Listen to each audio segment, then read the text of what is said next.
नमस्कार, जय भीम साथियों। दैनिक दस्तक पर आपका स्वागत है। मैं हूं आपका होस्ट जीपी गौतम। साथियों, ये जो फोटो आप स्क्रीन पर देख रहे हैं, इसको गौर से देखिए। आपको दो तस्वीरें नजर आ रही हैं, एक बाबा साहब हैं, एक भगत सिंह है।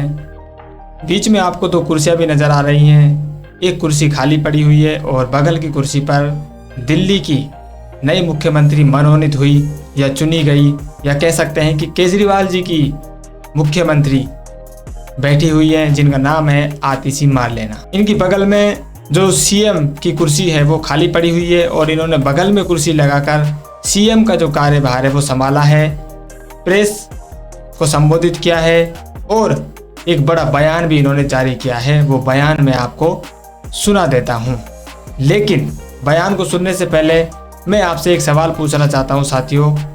आतिशी मारलेना जी अब दिल्ली की मुख्यमंत्री हैं। मुख्यमंत्री की कुर्सी पर उनको बैठना चाहिए, क्योंकि मुख्यमंत्री जब बन गई है तो मुख्यमंत्री की कुर्सी उन्हीं के लिए बनी हुई है। लेकिन बड़ा सवाल यह है कि उन्होंने ये जो कुर्सी है, मुख्यमंत्री की जो कुर्सी है, मुख्यमंत्री का जो सिंहासन है, ये खाली क्यों छोड़ा हुआ है और उन्होंने बगल में अपनी जो कुर्सी है वो किस लिए लगाई है? ये बड़ा सवाल है साथियों, और मैं चाहता हूँ कि इसका जवाब आप कमेंट में हमको ज़रूर पहुंचाइए। आप इस पूरे परिदृश्य पर, ये जो दृश्य आपको दिखाई दे रहा है स्क्रीन पर, इस पर आप क्या सोचते हैं? अपनी राय साथियों ज़रूर कमेंट करके हमको पहुंचाएं, ताकि हम भी पता लगा सकें कि आपके सामने जो देश में जो राजनेता हैं वो जो मैसेज अपना देना चाहते हैं, क्या वो मैसेज आप तक पहुँच रहा है, या फिर उस मैसेज को आप काट कर सकते हैं, उस मैसेज को आप समझ रहे हैं कि इसके पीछे की जो कहानी है वो क्या है। इसलिए साथियों मैं आपसे चाहता हूं कि आपको ये जो दृश्य दिखाई दे रहा है, सीएम की कुर्सी पर आतिशी मारलेना जी नहीं बैठी है, सीएम की कुर्सी के बगल में उन्होंने अपनी कुर्सी लगाई है, तब जाकर उन्होंने सीएम का जो कार्यभार है वो संभाला है। अब साथियों आगे चलते हैं और मैं आपको बताता हूँ आतिशी मारलेना जी ने क्या कहा है जब उन्होंने सीएम का पदभार संभाला है। प्रेस को संबोधित करते हुए वो कहती हैं, आज मैंने दिल्ली के मुख्यमंत्री की जिम्मेदारी संभाली है। आज मेरे मन में वही व्यथा है जो भरत के मन में थी, जब उनके बड़े भाई भगवान श्री राम 14 साल के वनवास पर गए थे और भरत जी को अयोध्या का शासन संभालना पड़ा था। जैसे भरत ने 14 साल भगवान श्री राम की खड़ाऊ रखकर अयोध्या का शासन संभाला, वैसे ही मैं 4 महीने दिल्ली की सरकार चलाऊंगी। तो साथियों ये कोई रामायण सीरियल की बात नहीं है, ये कोई पौराणिक कथा की बात नहीं है, ये आधुनिक भारत की बात है, 2024 के भारत की बात है। वहाँ पर एक सीएम जो शपथ ले रहा है वो कह रहा है कि मैंने ये जो शपथ ली है, मुझे ऐसा ही दुख हो रहा है जैसा दुख भरत को हुआ था। भरत को आप जानते होंगे, रामायण में जो एक पात्र हैं वो राम के छोटे भाई हैं। जब राम जी 14 साल के लिए वनवास पर चले गए थे तो उनके भाई ने उनके बिहाफ पर शासन चलाया था, और उन्होंने शासन चलाने के लिए उनकी जो चप्पलें थी, उस समय खड़ाऊ बोलते थे, खड़ाऊ आज भी बोलते हैं, तो एक विशेष प्रकार की चप्पलें होती हैं साथियों, उनको खड़ाऊ बोला जाता है।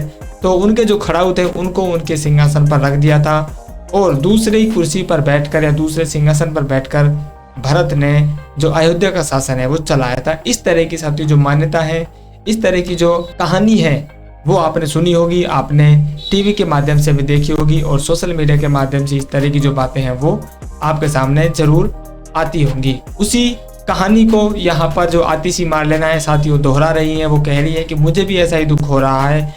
उन्होंने साफ साफ यहाँ पर बताने का प्रयास किया है कि जो केजरीवाल जी हैं, जो शराब घोटाले में जमानत पर बाहर आए हुए हैं और कड़ी शर्तों पर उनको जमानत मिली है कि वो किसी भी फाइल पर साइन नहीं करेंगे, मुख्यमंत्री कार्यालय नहीं जा सकेंगे, इस तरह की पाबंदियां उन पर थी। इसलिए उनको जो है सीएम की कुर्सी छोड़नी पड़ी और उन्होंने अपनी, जिस तरह से लोग कह रहे हैं कि उन्होंने कठपुतली जो सीएम है वो अपने लिए चुनी है, ताकि उनके प्रति वो वफादार बनी रहे और सीएम की जो गरिमा है, सीएम के जो कार्यभार है, सीएम का जो जिम्मेदारी है, सीएम के जो अधिकार हैं, उन सब का लाभ केजरीवाल जी को मिलता रहे। और जो आतिशी मारलेना जी हैं वो केजरीवाल जी के इशारे पर ही काम करते रह गए। इस तरह की जो बातें हैं साथियों, लोग बाग अब जो है कह रहे हैं और लगातार सोशल मीडिया पर भी इस तरह की जो बातें उठ रही हैं। ये जो दृश्य साथियों हमने पहले ही आपको दिखाया था, एक तस्वीर आपको दिखाई थी, उस तस्वीर से साफ जाहिर हो रहा है कि जो आतिशी जी हैं किस हद तक अपनी पार्टी के नेता के प्रति वफादारी हैं। उनको जिस संविधान की बदौलत उनको ये जो पद है मिला है, जिस लोकतंत्र की बदौलत उनको ये पद मिला है, उस लोकतंत्र की उसको चिंता नहीं है, संविधान की उसको चिंता नहीं है। जो संविधान कहता है कि एक महिला को पुरुषों के बराबर ही हक है, पुरुषों के बराबर ही उसके वोट की वैल्यू होगी, पुरुषों के बराबर ही वो जो चुनाव है वो लड़ सकती है। उस संविधान की उसको कोई चिंता नहीं है, उस संविधान की सम्मान की उसको कोई चिंता नहीं है, उस संविधान की गरिमा की उसको कोई चिंता नहीं है, लेकिन उसको चिंता है अपने पार्टी के नेता की, उस पार्टी के नेता की जो शराब घोटाले में जमानत पर बाहर घूम रहा है कड़ी शर्तों के साथ। पीछे इन्होंने बाबा साहब की फोटो लगाई हुई है। ये शर्म की बात है साथियों कि ये बाबा साहब का जो संविधान है उसके नीचे ही संविधान की धज्जियां उड़ा रहे हैं और पीछे बाबा साहब का फोटो लगाकर ये बड़ी ईमानदारी से साथियों बाबा साहब को ही आज झूठा साबित करने में लगे हुए हैं। बाबा साहब का मखौल उड़ा रहे हैं कि देखिए बाबा साहब, हम आपके सामने आपके ही संविधान की धज्जियां उड़ा रहे हैं, आपके संविधान का अपमान कर रहे हैं। आपने मुझे जो अधिकार दिया, आज उस अधिकारों पर मैं थूक रही हूँ, उस पर मैं हंस रही हूँ और मैं जो साहित्य है, जो कल्पना है, उस कल्पना को मैं सच आपके सामने यहाँ पर साबित कर रही हूँ। इस मामले पर साथियों आपको गंभीर होना होगा, गंभीरता से आपको चिंतन करना होगा।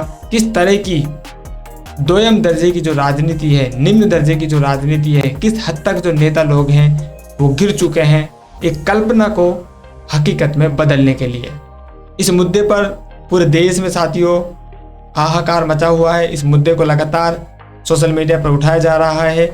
आकाश आनंद जी ने इस मुद्दे पर बहुत पहले ही साथियों प्रतिक्रिया दे दी थी, जब इनको नॉमिनेट किया जा रहा था, जब इनका नाम सोशल मीडिया के माध्यम से आ रहा था कि आतिशी जी को मुख्यमंत्री बनाया जा सकता है। तभी बहुजन समाज पार्टी के नेताओं ने इस मामले पर संज्ञान लिया था और उन्होंने कहा था कि ये पूरी की पूरी जो ड्रामेबाजी चल रही है और राजनीतिक लाभ के लिए ये इनकी पैंतरेबाजी है, सिर्फ और सिर्फ चुनावी पैंतरेबाजी है। इनके धोखे से, इनके इस चाल चरित्र से जनता को सावधान रहना है। जब आतिशी जी ने सीएम की जो कुर्सी है वो संभाली और उन्होंने ये बयान जारी किया, उस बयान के बाद आकाश आनंद जी कहते हैं, बाबा साहब डॉक्टर भीमराव अंबेडकर जी की तस्वीर लगाकर अरविंद केजरीवाल का खड़ा रखकर अयोध्या के शासन का सपना देख रही श्रीमती आतिशी सिंह की यह तस्वीर गुमराह करने वाली तथा उनके शब्द संविधान की शपथ का उल्लंघन है, क्योंकि उनकी आस्था श्री अरविंद केजरीवाल जी के प्रति ज़्यादा दिख रही है,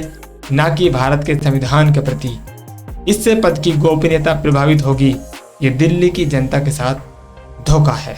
मैं साथियों आपसे कह रहा था कि ये संविधान की धज्जियां उड़ाने वाली बात है, लोकतंत्र की धज्जियां उड़ाने वाली बात है, लेकिन मैं एक बात भूल गया था जो आकाश आनंद जी ने यहाँ पर मेंशन कर दिए कि जिस जनता ने उनको वोट दिया उस जनता के साथ सबसे बड़ी धोखेधारी है साथियों, बड़ी गद्दारी उनके साथ की जा रही है। उनकी नाक के नीचे उनका जो वोट है, उस वोट की जो कीमत है वो उसकी कीमत कुछ भी नहीं समझी जा रही है और उस वोट के बदले जो वोट उन लोगों ने उनको दिया विकास के नाम पर, विज्ञान के नाम पर, स्कूल चिकित्सा के नाम पर, लेकिन आज वो महिला सिर्फ और सिर्फ अपने नेता के गुणगान में लगी हुई है, अपने नेता को राजी करने में बिजी हो गई है। तो ये पूरा जो मामला है साथियों, ये जो खड़ाऊ शासन की व्यवस्था केजरीवाल जी ने लागू की है दिल्ली में, राम राज्य की जो सपना है वो बीजेपी वाले दिखा रहे थे, लेकिन उसको हकीकत में बदलने का काम जो अरविंद केजरीवाल जी ने किया है, इस पूरे मामले पर आप क्या सोचते हैं? और बहुजन समाज पार्टी ने अपना जो स्टैंड इस मामले पर लिया है, उनके नेता आकाश आनंद जी ने जो बयान जारी किया है, इस बयान पर आप क्या सोचते हैं? और आतिशी जी ने जो इस कुर्सी बगल में लगाई है, ये पूरा जो मामला है, इस पर आपकी क्या राय साथियों कमेंट करके जरूर पहुंचाएं। मिलते हैं नई अपडेट में, तब तक के लिए जय भीम।